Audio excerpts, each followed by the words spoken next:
Everyone, welcome back to my channel. तो इस video में मैं आप लोगों के साथ डिस्कस करने जा रही हूँ। जैसे कि आप लोगों को पता है, मैं बैंकिंग प्रिपरेशन कर रही हूँ। इनफैक्ट जो भी वीडियोस दे रहा है वो सभी बैंकिंग प्रिपरेशन कर रहे हैं। तो मैंने बैंकिंग के किस सब्जेक्ट के लिए किस टीचर को फॉलो किया और मुझे कितना टाइम हो गया है इन टीचर से पढ़े हुए, और क्या इन टीचर से पढ़ना वर्थ इट है या नहीं है, तो यही सब डिटेल मैं आप लोगों के साथ शेयर करूंगी। तो सबसे पहले मैं आपको बता देती हूँ मैंने अपने बेसिक्स और कॉन्सेप्ट्स कहाँ से क्लियर किए। तो एक्चुअली उससे पहले एक और क्वेश्चन जो मोस्टली कमेंट्स में पूछा जाता है कि मैम आप कब से प्रिपेयर कर रहे हो, या फिर दी आप कब से प्रिपेयर कर रहे हो। तो मैं 2019 से बैंक के एग्जाम्स दे रही हूँ। ठीक है, तो ये डाउट आई होप आप लोगों का क्लियर हो गया हो। सेकेंड इज, मैंने अपने कॉन्सेप्ट्स और अपना बेसिक कहाँ से क्लियर किया। तो मैं आपको बता दूं, मैंने एक ऑफलाइन कोचिंग ज्वाइन की हुई थी। तो मोर देन 60% जो मेरे बेसिक्स और कॉन्सेप्ट्स थे वो उस कोचिंग से मेरे क्लियर हो गए थे। मतलब जो भी सब्जेक्ट्स वाइज वहाँ पर टीचर्स पढ़ाते थे तो उन सब से ये चीज़ें मुझे आ गई थी। But still there are some kind of questions जहाँ पर मुझे नहीं लगा वो चीज़ हमें वहाँ पर बताई गई। तो उसके लिए फिर मुझे ऑनलाइन टीचर्स पे डिपेंड होना पड़ा, उनके क्लासेस देखने पड़े। तो वहां से वो जो कॉन्सेप्ट्स है वो अच्छे से क्लियर हुए। जैसे कि मैं आपको बताना चाहूंगी, जस्ट फॉर एग्जांपल, रीजनिंग में एक टॉपिक था जो कि था अगर आप लोगों को पता हो, एक्चुअली वो कोडिंग एंड डिकोडिंग होती है, बट वो थोड़ी अलग टाइप की होती है, अल्फाबेटिकल, और उसमें नंबर्स भी ऐसे कुछ होते हैं। तो वो वाली चीज़ हमें वहाँ उस कोचिंग में नहीं सिखाई गई थी। बट वो अंकुश लांबा सर से जब मैंने पढ़ना स्टार्ट किया तो वहाँ पर सर ने बताया था। तो ऐसी कुछ कुछ चीज़ें हैं जो हमें ऑफलाइन कोचिंग में नहीं बताई जाती थी। अभी तो हालांकि आज के टाइम पे आई डोंट थिंक सो कोई ऑफलाइन कोचिंग लेता भी हो, सभी ऑनलाइन पढ़ते हैं।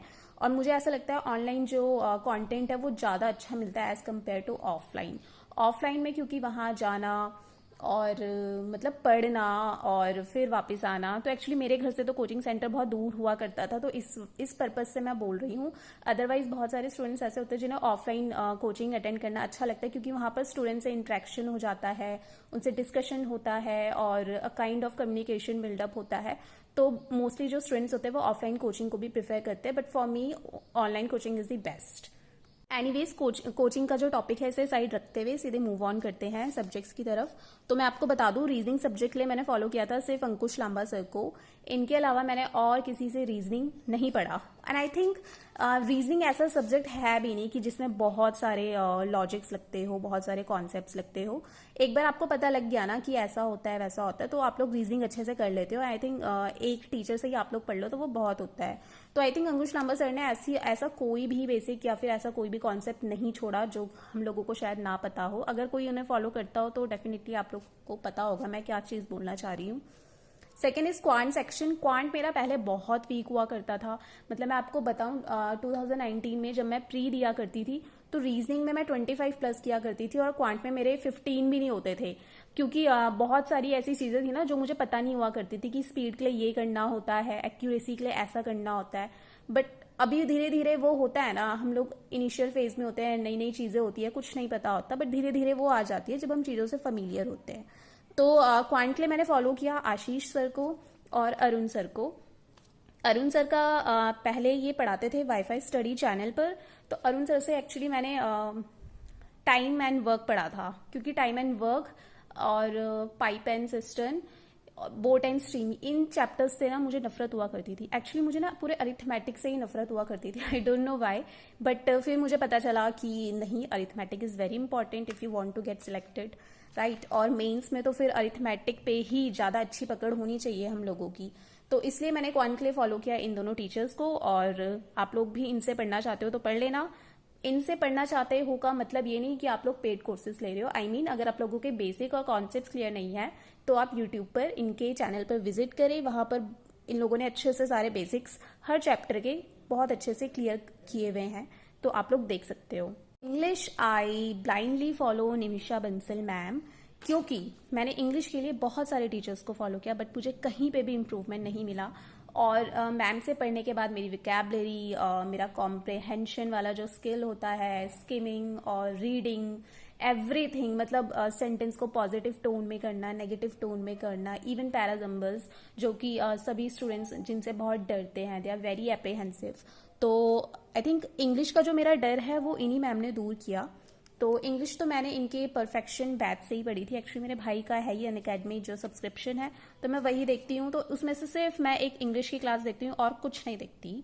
जी हाँ, हालांकि मैं बहुत सारे टीचर्स से पढ़ सकती हूँ, बट जब मेरा कॉन्सेप्ट क्लियर है, बेसिक्स क्लियर है, और तो फिर आई डोंट थिंक सो मुझे टाइम वेस्ट करने की जरूरत है। क्योंकि जो स्टूडेंट्स बिगिनर्स हैं वो लोग सारी क्लासेस देखें, हम लोग क्यों देखें? I mean we are appearing for interviews और कुछ ही मार्जिन से रह जाता है। तो आई डोंट थिंक सो मेरे बेसिक्स और कॉन्सेप्ट्स मतलब वीक है कि मुझे फिर से सारी क्लासेस अटेंड करनी पड़े।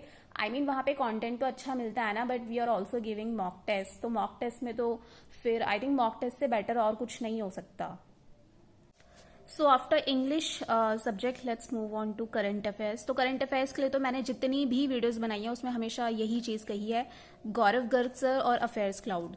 तो एक्चुअली गौरव गर्ग सर और अफेयर्स क्लाउड इसलिए क्योंकि देखो मैं इतने टाइम से एग्जाम दे रही हूँ, ठीक है। प्री तो मेरा ऑलमोस्ट क्लियर हो ही जाता था, मेंस मैं हमेशा देती आ रही हूँ। तो मैंने एक चीज़ देखी है, आई डोंट नो आप लोग कौन से सोर्स फॉलो करते हो, कहाँ से पढ़ते हो, बट अगर करंट अफेयर सेक्शन बहुत टफ आ गया ना, वहाँ पर बहुत ज़्यादा टफ, तो कम से कम 10 से 15 तो मतलब इन दोनों सोर्सेज से मिल ही जाते हैं। तो अगर मैं इस बार IBPS PO की बात करूँ ना, तो इस बार मैं करंट अफेयर्स अच्छे से पढ़ के नहीं गई थी, सॉरी लास्ट टाइम। तो मेरे करंट अफेयर्स में बहुत कम मार्क्स थे, क्योंकि एक्चुअली मैंने थोड़े बहुत तुक्के भी लगा दिए थे, क्योंकि मुझे एग्जैक्टली ना वो चीज़ अच्छे से याद नहीं थी, क्योंकि रिवीजन मैंने अच्छे से किया नहीं था। तो जैसे कि किसी टनल की लेंथ पूछी थी, टनल की लेंथ पूछी थी, और ये भी पूछा था कि नासा ने कोई सैटेलाइट अर्थ पर, सॉरी स्पेस पर लॉन्च की थी, तो वो कितने डिस्टेंस की दूरी पर थी। तो वो जैसे डिस्टेंस मुझे एग्जैक्ट याद नहीं आ रहा था, तो मैंने उसमें ऐसे ही मतलब 6-2-1-4 था, कहीं पर 8-2-1-4 था, तो मुझे एग्जैक्ट याद नहीं आ रहा था, तो मैंने गलत वाले पे टिक कर दिया। तो इस तरीके के मतलब पजल्ड हो जाते हैं हम लोग वहाँ पर, अगर अच्छे से रिविजन ना करो। तो इसीलिए करंट अफेयर्स तो बहुत पहले से कर लिया करो। अच्छा, कुछ लोग ऐसे होते हैं जब उनका प्री का रिजल्ट आ जाता है, तो वो उतने ही टाइम पीरियड में बहुत अच्छे से करंट अफेयर्स कर लेते हैं, और इवन उनके स्कोर भी अच्छे होते हैं। Anyways it depends person to person, and I am not that kind of person. Okay, फिर उसके बाद कंप्यूटर। तो कंप्यूटर के लिए कोई टीचर नहीं, क्योंकि कंप्यूटर टीचर से पढ़ के इसमें करना क्या? I don't think so. मैंने बुक्स भी बताई थी आप लोगों को, और एक ऑलिव बोर्ड की PDF बताई थी, ऑलिव बोर्ड बॉल्स PDF करके उसका नेम था, और कुछ वीडियोस मतलब वो वाली वीडियोस जैसे 2 आवर्स की, 3 आवर्स की, उसमें बेस्ट MCQs कंप्यूटर्स के।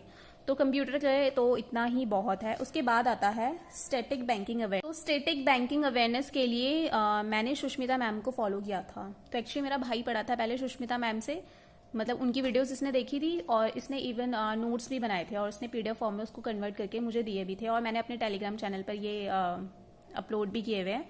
तो वहाँ से आई थिंक ये वहाँ पर जो भी स्टूडेंट्स हैं उनके लिए हेल्पफुल तो रहा होगा ये, क्योंकि बहुत ही सिंपल लैंग्वेज में उसके बना रखे। इवन मैम ने भी बहुत सिंपल लैंग्वेज में पढ़ाया हुआ है। मतलब अपने भाई के नोट्स से पढ़ने के बाद स्टिल मैंने इन मैम की वीडियोस देखी। अगर किसी को ना पता हो तो देख लेना। अगर जो बैंकिंग अवेयरनेस आप लोगों का एकदम जीरो है, तो फिर इन मैम के वीडियोस देखने की आपको सख्त जरूरत है, क्योंकि थोड़ा बहुत तो आप लोगों को पता होना चाहिए, like what is repo rate, reverse repo rate, not in numbers की फॉर्म में नहीं, एक्चुअली इसका मीनिंग होता क्या है। तो ये इंटरव्यू के लिए भी आपके लिए बहुत हेल्पफुल रहेगा। हालांकि स्टैटिक बैंकिंग अवेयरनेस से वहाँ पर मेंस में 2 से 4 क्वेश्चन ही पूछे जाते हैं। बहुत सारे बच्चे से स्किप भी कर देते हैं कि मतलब 2-4 नंबर के लिए कौन इतना सारा पढ़ेगा। बट ये जो है ना ये सब्जेक्ट, तो मुझे नहीं लगता ये रट्टाफिकेशन वाला है। इनफैक्ट आपको ये पढ़ के अच्छा ही लगेगा। अगर अभी टाइम है मेंस में तो आप लोग पढ़ सकते हो उसे। तो मैंने सारे सब्जेक्ट्स के लिए आप लोगों को टीचर्स बता दिए। अगर कोई मुझ पर ट्रस्ट करता है तो इन टीचर्स से पढ़ लेना। And I don't think so फिर आपको इतना ज़्यादा हेडेक लेने की जरूरत है कि कौन सा टीचर। आप लोग देख लेना। आपका जैसे फॉर एग्जांपल अरिथमेटिक में आपका कोई चैप्टर ले लो, फॉर एग्जांपल जैसे बोर्ड एंड स्ट्रीम ले लो, वो भी काफ़ी सारे बच्चों को दिक्कत देती है। तो अगर वो किसी को नहीं आता तो इन दोनों सर में से आप लोग देख लेना, इन्होंने जहाँ पर बेसिक बताया हो तो आप लोगों को ये जो भी बेसिक्स हैं वो क्लियर हो जाएंगे। और मैं ये कहना चाहूँगी अभी मेंस के लिए फिर बहुत कम टाइम बचा है, आप लोग रिजल्ट का वेट मत करो। अच्छा, बहुत सारे स्टूडेंट्स ऐसे हैं कि हम लोग कंप्यूटर पहले से नहीं पढ़ते, पता नहीं प्री होता है या नहीं होता, तो आप लोग स्किप कर दो फिलहाल के लिए कंप्यूटर, क्योंकि इतना वैसा टॉपिक भी नहीं है, ये वैसा सब्जेक्ट नहीं है कि मतलब होता है ना बहुत सारे जो स्टूडेंट्स होते हैं वो 10 से 15 दिन में कंप्यूटर पढ़ते हैं। अप्रोच अच्छी होनी चाहिए, मार्क्स आ जाते हैं। बाकी जो सबसे ज्यादा जो हम लोगों को स्टार्टिंग से जो प्रैक्टिस चाहिए होती है ना, वो रीजनिंग, क्वांट, इंग्लिश और करंट अफेयर्स में चाहिए होती है। तो मैंने आप लोगों को बता दिया कि इस सब्जेक्ट के लिए कौन सा टीचर बेस्ट है। और जब मेरे 1K सब्सक्राइबर्स हो जाएंगे तो मैं आप लोगों के साथ अपनी जर्नी शेयर करूंगी कि मैंने कहाँ पर क्या मिस्टेक की 2019 से अभी तक जो मेरा सिलेक्शन नहीं हुआ, सो दैट आप लोग भी वैसी गलती ना करो। तो बहुत जल्द वो वीडियो बनाएंगे क्योंकि हम लोग बहुत करीब हैं 1K के। चलिए फिर मिलेंगे बहुत जल्द नेक्स्ट वीडियो में। Till then take care and bye bye. And please like the video, share and also subscribe.